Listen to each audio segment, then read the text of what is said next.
Just speak up.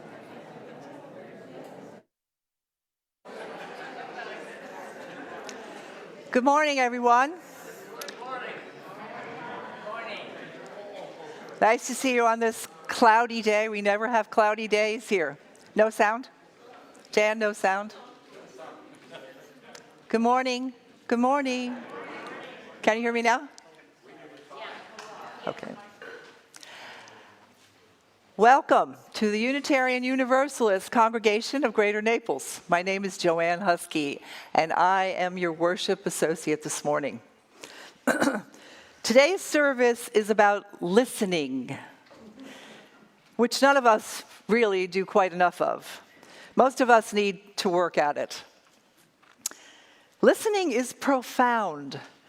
In listening, you learn about yourself. You feel your own fragility. Listening helps you learn from other people and gain their respect. It helps you feel the presence of a higher power, or revel in the beauty of the universe, or feel the rhythms of life all around you. So let's hope that today, from what you hear, you will want to listen more. We are so glad that you are here. For those of you here in the sanctuary, welcome. You're always welcome. Those of you home on Facebook Live on this cloudy day, we're glad you're with us as well. I don't think we have anybody in the patio. We have one. Hi, good morning. Everyone is welcome here. Ours is a welcoming community, freely seeking spiritual and intellectual growth. And we strive to create a larger community of peace, justice, and love, and live those values out in the world. Today, I'm joined by a wonderful group of people who all help to make our morning celebration happen. Sean and Abby on the music, Dan Goodsit on our AV, and our ushers and greeters who made you all feel welcome. And our fabulous kitchen crew who come early and get all of the wonderful treats together so that we can have coffee and conversation on the patio afterwards. Our minister, Tony Fisher, is away today. He's been on a 5-day march for the Fair Food Program. He's been marching with the Coalition of Immokalee Workers. So when he comes back, he should be tired. His feet may be tired. They've marched all the way from near Lake Okeechobee all the way to Palm Springs.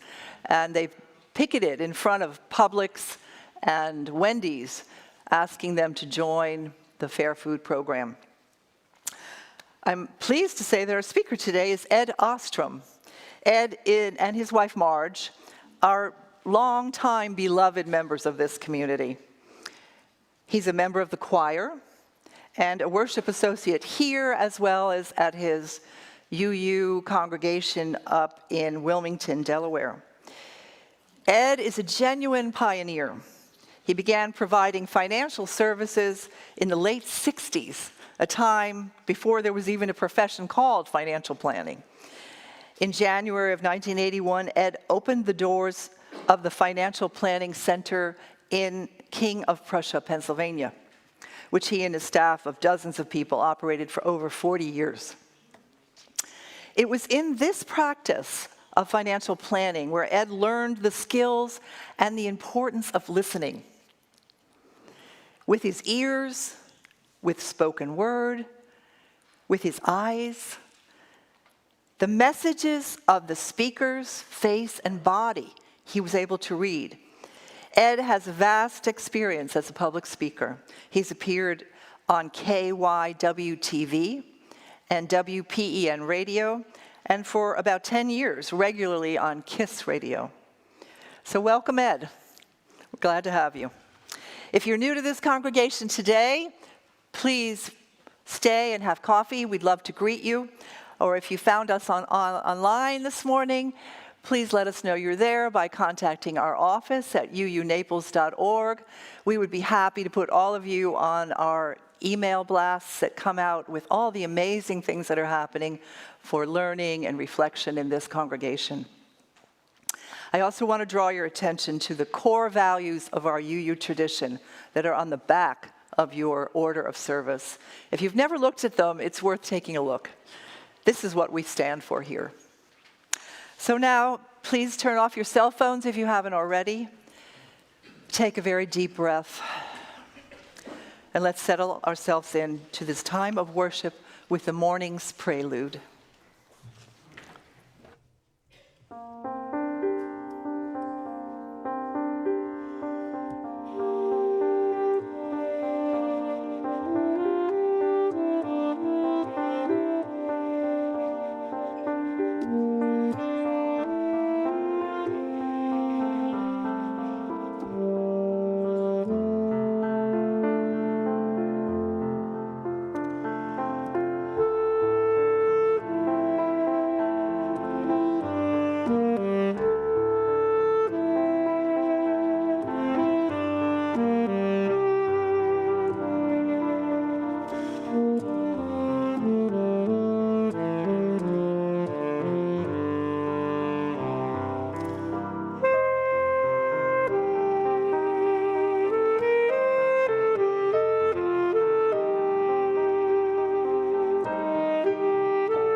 Thank you, Sean and Abby.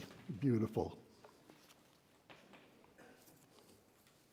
Hear the words of Don Barker, who manages the website of the Unitarian Universalist Fellowship of Easton, Maryland. As we enter into worship, put away the pressures of the world that ask us to perform, to put on brave fronts. Silence the voices that ask you to be perfect. This is a community of compassion and welcoming.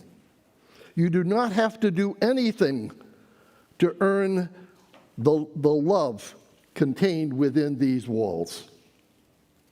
You do not have to be braver, smarter, stronger, better than you are at the moment to belong here with us.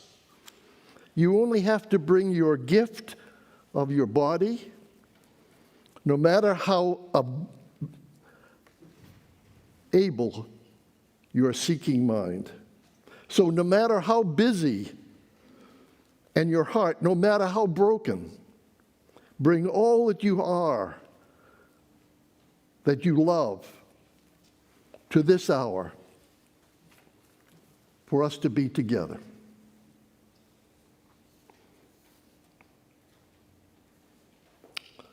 With my thanks to Reverend Maureen Killoran for these words. After each sentence I say, she asks that the congregation responds with these words. We light this chalice. Let's try it. We light this chalice. For every time we make a mistake and we decide to start again, for every time we are lonely and we let someone be our friend, for every time we are disappointed and we choose to hope,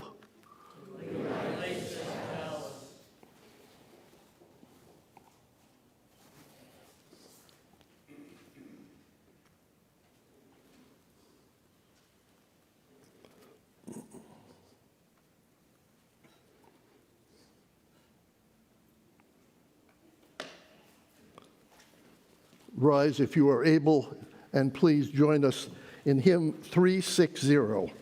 Here we have gathered.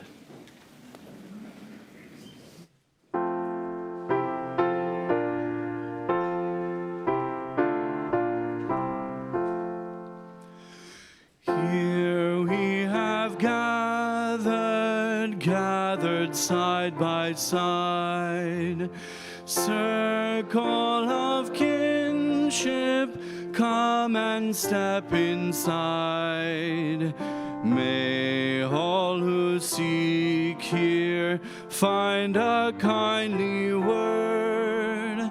May all who speak here feel they have been heard. Sing and now together this our heart's own song. Here we have gathered, called to celebrate days of our lifetime, matters small and great. We of all ages, women, children, men, infants and sages, sharing what we can, sing and now together this our heart's own song.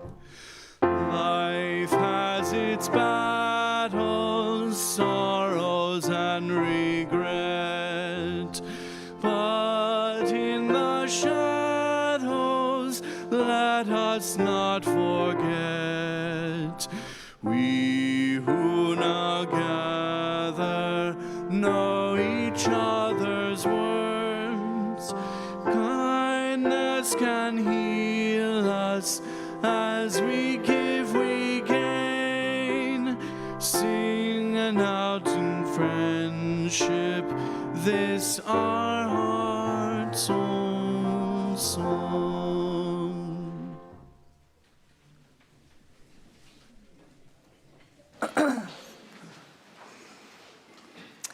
So in his famous book, How to Win Friends and Influence People, Dale Carnegie tells a story of a factory owner who bought tons of an essential throwaway part. The owner was kind of a grumpy old man, and he gave salespeople a really hard time. It was very difficult just to get in to see him, and even when you were successful, somewhere in the pitch, the old man would get angry, and he would boot them out. So learning about the laments of his fellow salespeople and the richness of the potential order, a new salesman took a different tact. He did some research, and he learned that this grumpy owner loved fly fishing and had won many awards. So the salesman got to see him using as his in that he was seeking information about regarding fly fishing. The salesman's ruse was successful and not totally deceptive, as he too enjoyed fly fishing as well. So that salesman sat in the owner's office for 40 minutes, transfixed on the old man's advice. Just being able to remain in his office for 40 minutes was really a miracle. Nobody had ever done that. Never had a salesperson lasted more than about 10 minutes. But other than an initial hello, and 40 minutes later a final goodbye, the salesman never uttered a word. Never a word. Never mentioned his product or his company. He said absolutely nothing. He just listened with his ears, his face, his body to the merits of that fly, how it should be tied and where it should be used. And that night, when the owner returned home, he sat down and he said to his wife, "Today I was visited by a salesman, and we had the most interesting conversation." By the way, on his second visit, the salesman got the order. Active listening, when sincere and done with intensity, is a powerful tool. So please let's join in singing our centering hymn, When Our Heart is in a Holy Place, which is number 1008 in the Teal hymnal. And we're only going to sing verses 1 and 2.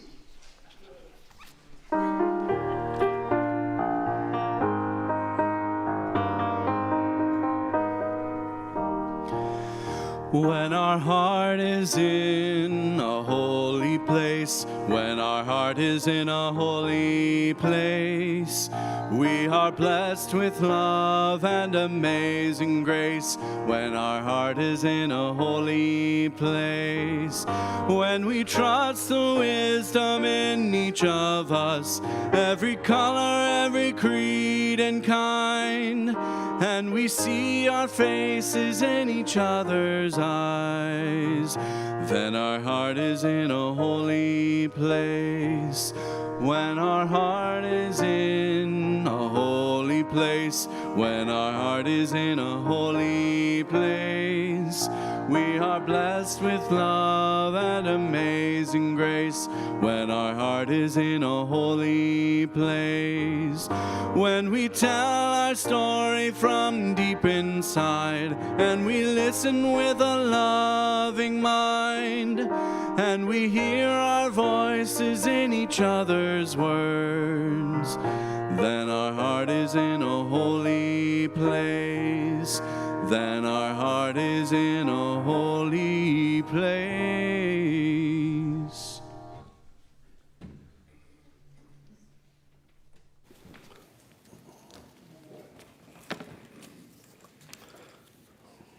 Ours is a welcoming community where we find connection, a spiritual community where we find meaning. Ours is a sharing community where our joys are amplified, a caring community where our sorrows are lessened. We take time to reflect on our joys and sorrows and acknowledge the mutual support of our community. As most of you know, we have lost our long and beloved Flo Beckler. Her memorial service of remembrance will be held here at 3 p.m. Saturday, April 15th. Now, if you would like to share a joy or sorrow, Joanne and I will bring microphones to you. Please state your name, and please be brief and refrain from making any announcements. Raise your hand if you want to Thank you. share a joy or a sorrow. It's on? Yeah, good. It's on. Hello, hello. Is this on?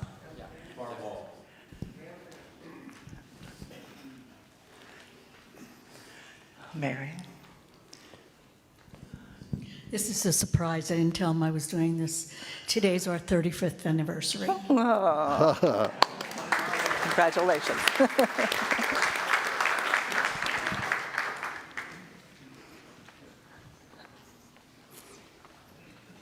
Skip. Skip Lundborg. We begin each of our services talking about the importance of living our values out in public, and many of you are engaged in doing just that. But today is a special joy for me that our minister, Tony Fisher, has managed to accomplish a very long walk for a wonderful cause. So that's my joy today. Yay, Tony.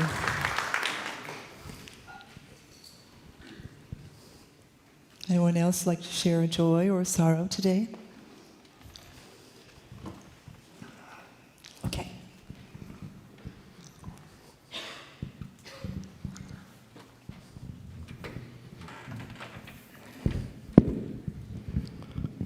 We respect and acknowledge all of the unspoken joys and sorrows that remain in your heart and in ours.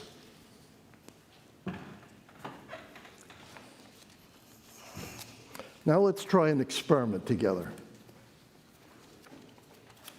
Clear your minds and think of nothing. Drawing a mental blank is tough. Some call doing that meditation. Others call it prayer. And some call it worship. Reverend Jacob Trapp defined for me, and perhaps for you, what worship means to a Unitarian Universalist. He says, to worship is to stand in awe under a heaven of stars, before a flower, a leaf in sunlight, or a grain of sand. To worship is to be silent, receptive, before a tree stirring with the wind, or the passing shadow of a cloud. To worship is to work with dedication and with skill. It is to pause from work and listen to a strain of music. To worship is to sing with the singing beauty of the earth. It is to listen through a storm to the still, small voice within. Worship is a loneliness seeking community. It is a thirsty land crying out for rain. Worship is kindred fire within our hearts. It moves through deeds of kindness and through acts of love. Worship is the mystery within us, reaching out to the mysteries beyond. It is an inarticulate silence, yearning to speak. It is the window of the moment, open to the sky of the eternal. Let us thus enter that place called silence and focus on nothingness.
Rippling through our 7 principles are words like compassion, worth, and dignity for every human being.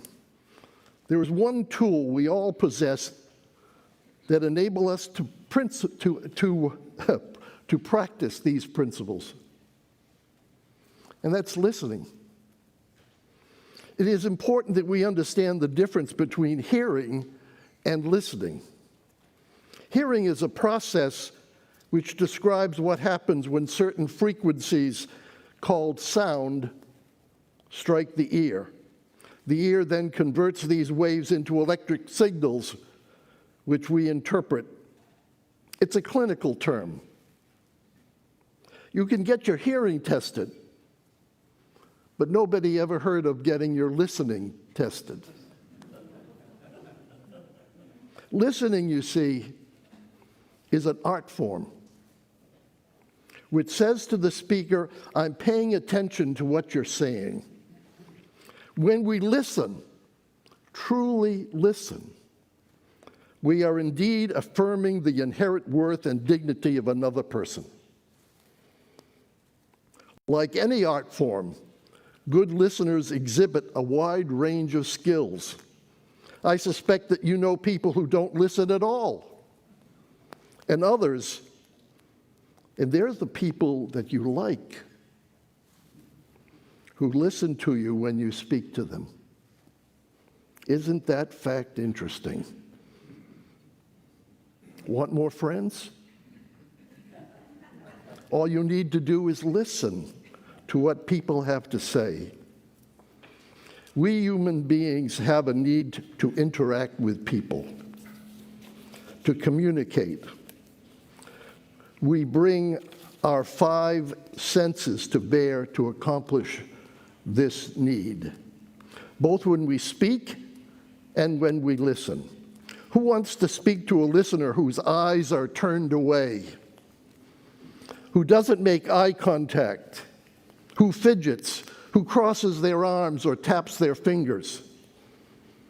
You see, our bodies communicate many different messages, and these messages can be positive or negative. And they're never false messages.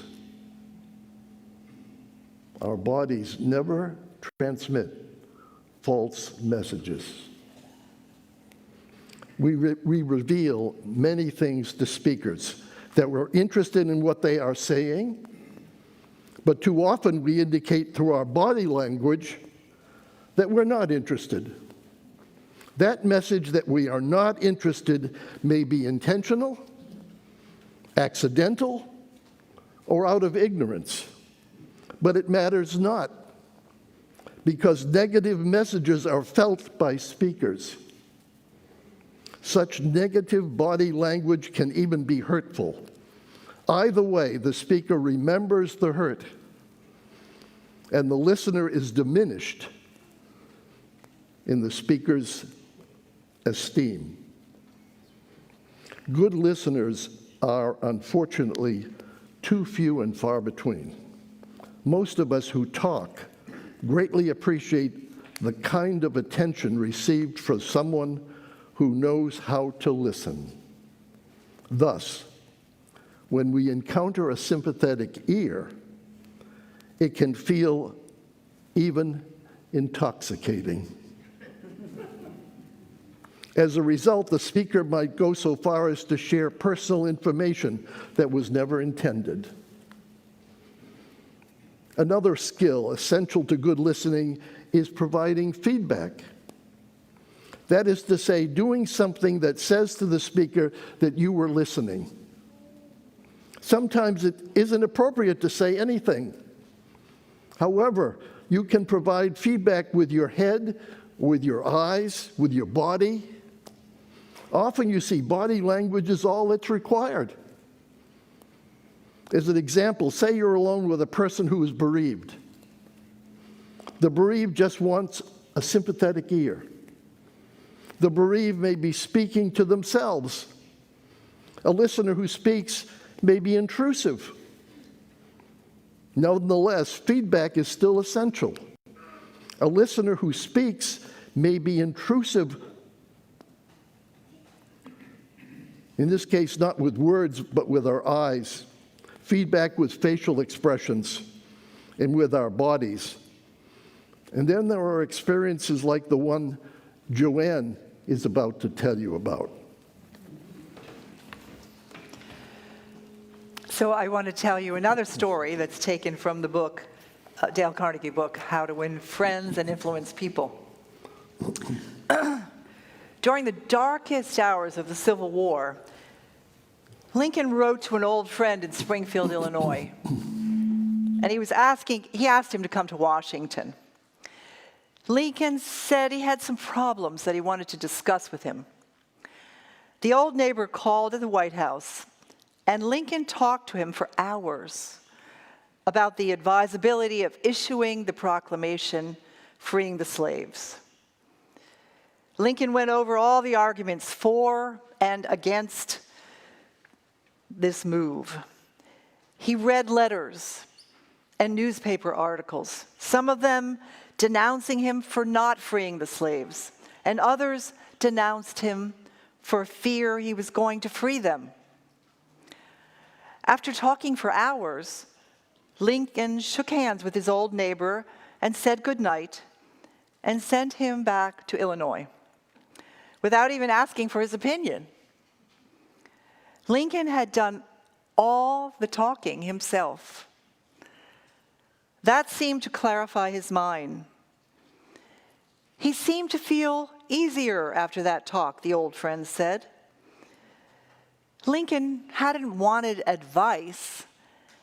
He had wanted merely a friendly, sympathetic listener to whom he could unburden himself.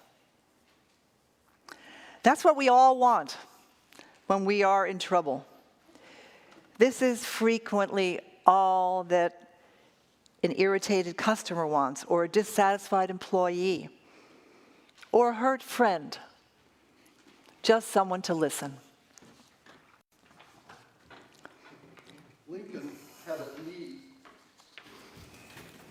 Lincoln had a need to communicate weighty issues out loud, to help himself make important decisions.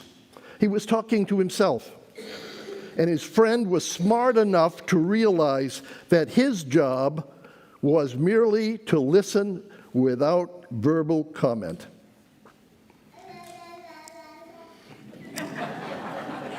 That too.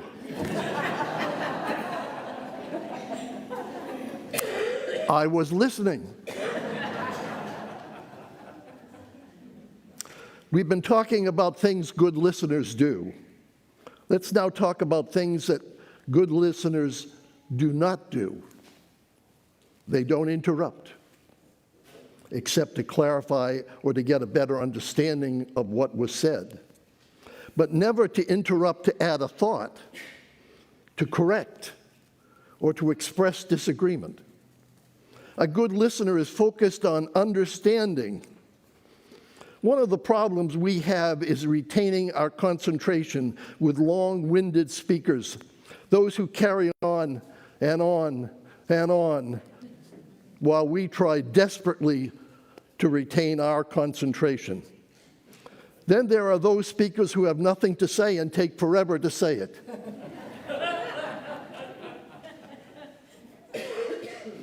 We all have problems with such speakers. And sometimes the speaker has something significant to say, but we, as listeners, find ourselves taking time to chew on their words before we are mentally prepared to digest them. In the meantime, the speaker has moved on, and now we become lost. Then there are times when we hear what we believe are inaccuracies. We say to ourselves, that's crazy. The speaker isn't correct. And so instead of continuing to listen, our minds begin to formulate a rebuttal. And while that's going on, the balance of what the speaker is saying is lost. The listener has shut down. It takes a great deal of self-discipline or listening or a skill to listen without being judgmental, to listen without thinking about rebutting. Let me tell you, active listening ain't for sissies. I had an experience many years ago that was quite an eye-opener for me. Leaders of another Unitarian church were invited to attend a one-day seminar on the subject of listening. The instructor, a member of the church who was also a psychologist, following a few introductory words, we were instructed to break off into groups of 3 One person in the group was designated the speaker, another the listener, and the third the judge. The speaker had to express a simple thought, sometimes in one short paragraph and under 1 minute. When finished, the listener had to tell the speaker the essence of what was just said. The speaker and the judge then determined if the listener got it right. If either the speaker or the judge felt that the listener failed to grasp the expressed thought, the speaker had to repeat the thought, giving the listener another opportunity. We then rotated until each person had the opportunity to function in each role. And after that, we reassembled with different people. It was an eye-opening experience for me. I was amazed how often that what I thought I heard was not the thought that was expressed. In fact, when I returned home in the late afternoon, I was so completely exhausted by the experience, I said to my wife, "Forget about supper for me, I'm going to bed." Active listening, ladies and gentlemen, is an acquired art. In fact, an extensive study was done by Florida State and Michigan State universities, found that only 25% of what is spoken is retained. Thus, knowing that a speaker should pause after about 5 minutes or so to allow listeners time to digest the words and to allow listeners the opportunity to acknowledge what was said or to ask questions. I certainly wish my chemistry professor knew that rule. I'm referring to conversational speakers, of course. We do not interrupt someone making a speech or giving a lecture. Speakers love questions. He tells them that people heard them. It's flattering to be asked a question. Have you ever leaned out your car window and asked a stranger for road directions? Has anyone ever said to you, "No," and then just walked away? No. They will give you directions even if they don't know them.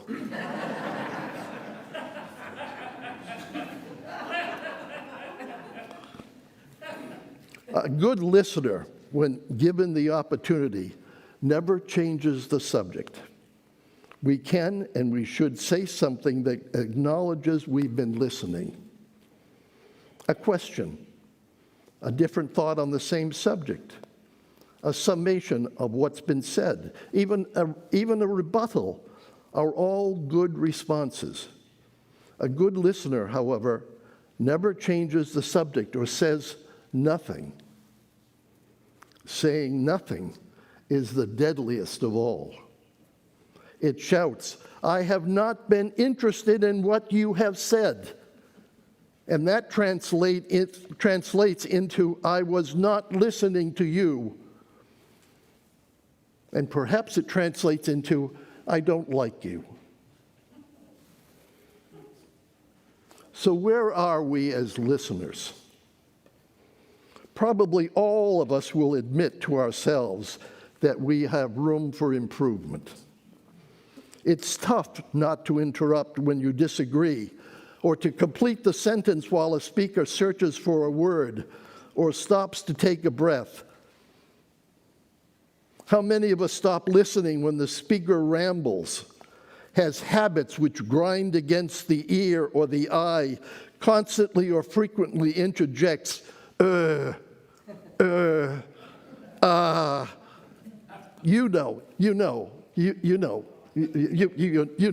know. Or pauses for effect too long or too often. Do such people deserve our undivided attention? They do, if you believe in the inherent worth and dignity of every person. An unshakable conviction calling us to respect others.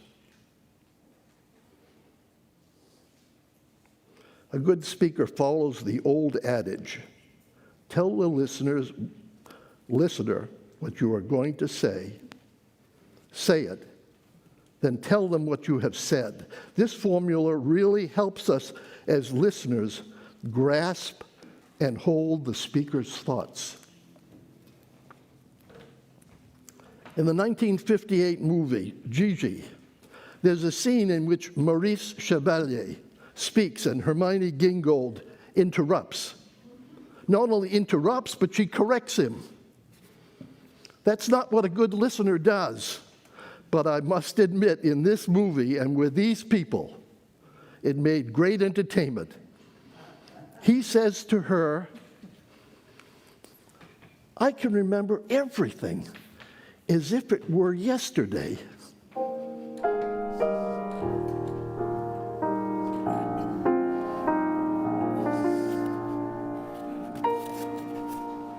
We met at 8.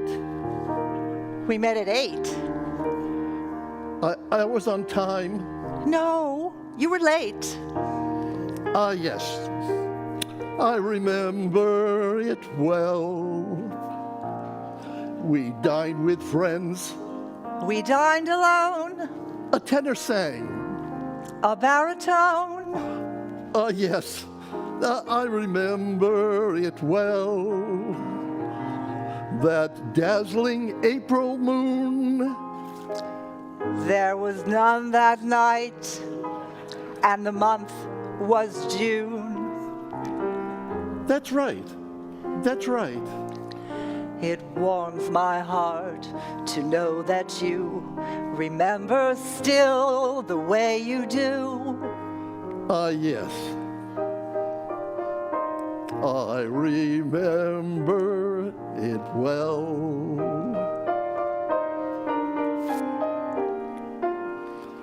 How often I've thought of that Friday Monday. night when we had our last rendezvous. And somehow I foolishly wondered if you might be thinking of it too. That carriage ride. You walked me home. You lost a comb. I lost a comb.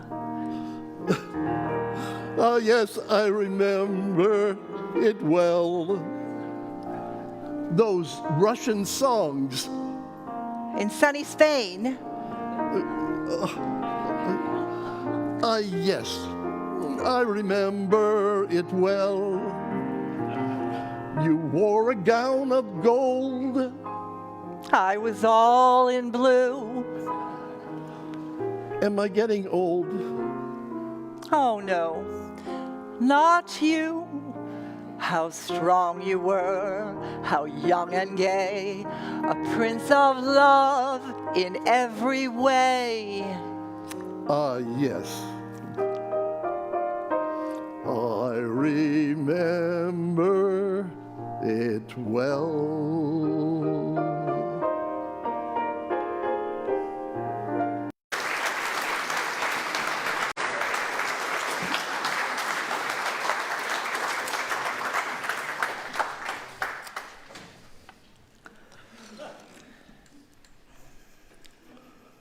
So let me leave you with these thoughts. Give speakers our undivided attention. Put aside distracting thoughts. Don't mentally prepare a rebuttal. Avoid being distracted by environmental factors. Show that you're listening. Smile. Don't interrupt. Always give some form of feedback. Show that you're listening. If you succeed in doing these things, then you are a good listener and on your way to perfecting the art of listening. Listen to the words so that we can listen twice as much as we speak. Ed, Amen. I'm sorry that I didn't listen to you.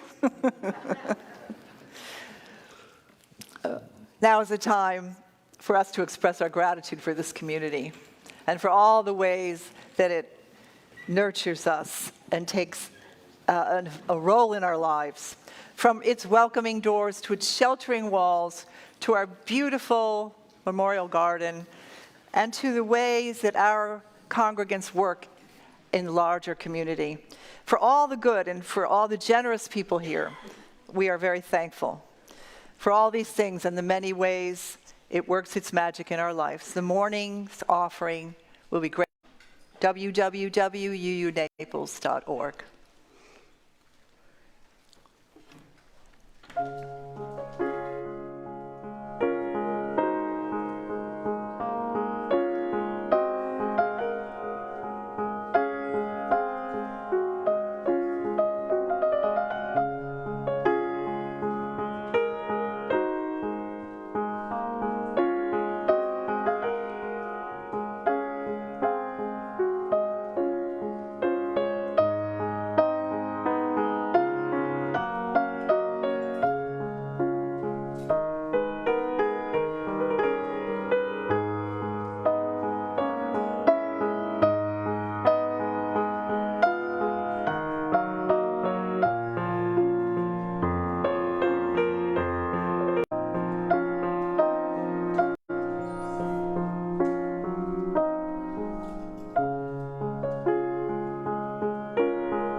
Let's have a hand.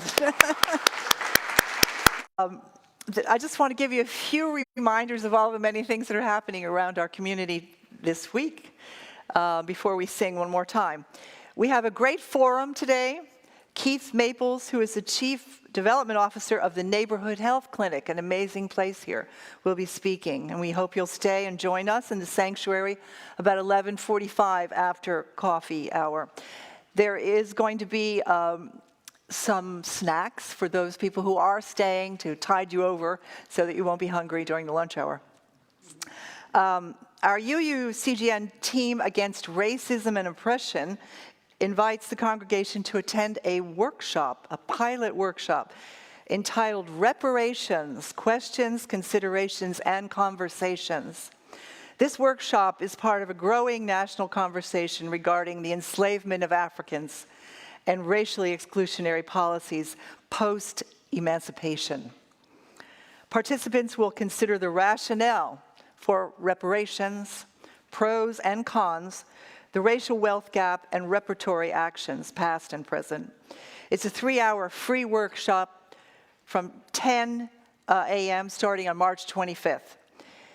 Refreshments will be served, and you may register out on the patio or at uunaples.org if you're watching at home. Continuing today and through the end of the month, in the Medicare foyer in the back, there's an exhibit honoring Women's History Month. So we have a lot of the women artists in this community are exhibiting their beautiful work, so please take a look.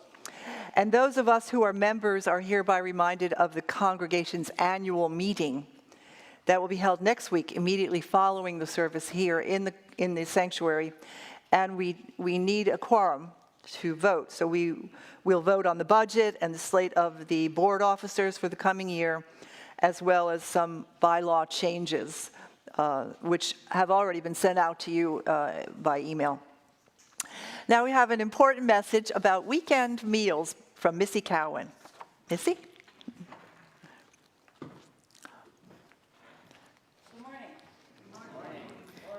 Thank you to Ed for warming up the crowd and getting them ready to listen. I'm Missy Cowan, and for the past 6 years, I've been very pleased to serve as your queen of weekend meals. As many of you know, and for those of you who are new to UU, for the past 10 years, our members and friends of our congregation have responded with volunteers and financial support to help meet the needs of Collier County food-insecure school-aged children who would otherwise go hungry on the weekends. From our start with one school in 2013, we have gradually expanded the program to include 5 elementary schools. As you can see, the program has grown over time, from 10 in our first year to 150 children in this current school year. Be assured our team of volunteers are prepared to continue packing and delivering bags to as many students as your contributions will support. Wednesday mornings are a very busy time as food that has been purchased online and from local bulk discount stores are unloaded from cars and placed onto the storage shelves in Thomas Hall for our volunteers to pack the bags. We then spend the morning sharing our stories and laughing, while somehow managing to assemble the bags containing 2 days' worth of breakfasts, lunches, and dinners, and load them into the cars for delivery to our schools. At one of our schools, Laley Elementary, students assist with the distribution of the food bags.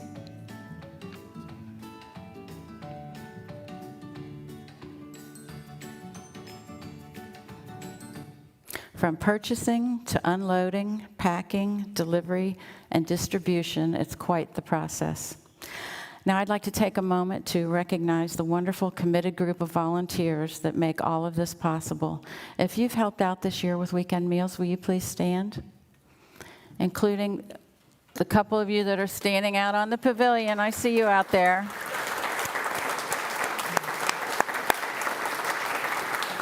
Thank you. Thank you for all your dedication and hard work. Now for the business portion of my talk. As you may have guessed, inflation has hit our budget hard this year. As you can see from this chart, we are now currently having to spend $8.55 per bag, which is a 14% increase in just 2 years. The impact of inflation on food costs has necessitated our first increase in sponsorship levels in 6 years. Here's how you can help. There's nothing better than bringing a smile to a child while simultaneously giving parents some peace of mind. Here's how you can help to make a direct impact on the life of a child for the coming school year. You can sponsor a child for 1 year of weekend meals for $300, or co-sponsor a child for $150, or give whatever contribution you consider helpful. All donations are welcome. You can submit your donation by mailing a check to the church or dropping a check in the offering plate and listing weekend meals in the memo line. Or you can go to the article about weekend meals in our newsletter, where you'll find a direct link to the donation page on our website. You can also meet me outside on the pavilion after this, where you can make a donation by check or cash, or you can actually use your phone to take a picture of our QR code and make a payment directly through PayPal to Weekend Meals. We have gotten very, very fancy. Now I'll leave you with this expression of thanks from the folks at Calusa Elementary.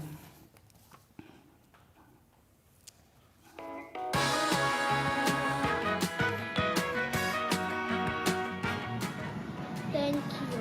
Спасибо. Thank you for the food. Thank you for the food.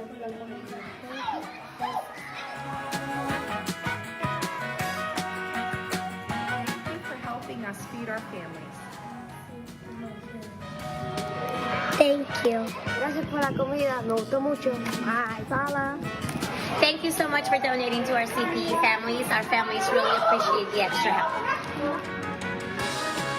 Gracias por las personas que están donando estas bolsas de comida para los niños que lo necesitan. Thank you for the people that are donating these food packs for kids that they need.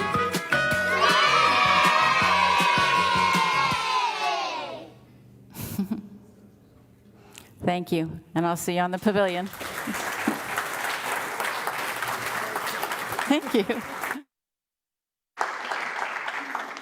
Missy really does an amazing job. If you haven't seen the assembly, it's phenomenal, and she gets it out every week. It's really phenomenal, and all the team that works with her. So now let's rise as you are willing and able and join in singing our closing hymn, Break Not the Circle. Number 323 in the teal hymnal. The words are also going to be on the screen.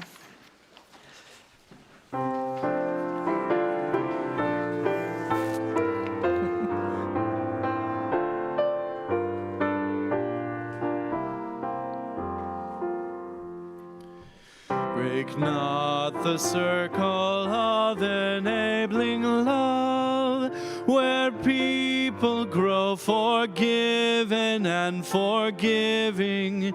Break not that circle, make it wider still, till it includes, embraces all the living. Come wonder at this love that comes to life, where words of freedom are with humor spoken, and people come to score of wrong or guilt. But will that human bonds remain unbroken? Join then the movement of the love that frees, till people of whatever race or nation will truly be themselves, stand on their feet, see eye to eye with laughter and elation. As you prepare to leave this sacred place, pack away a piece of this fellowship in your heart. Wrap it carefully like a precious gem. Carry it with you through the joys and the sorrows of your days. Let its gentle glow strengthen you, warm you, remind you of all that is good and true until we gather here again in this place of love. Amen.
Looking at the piano was you got sort of a bell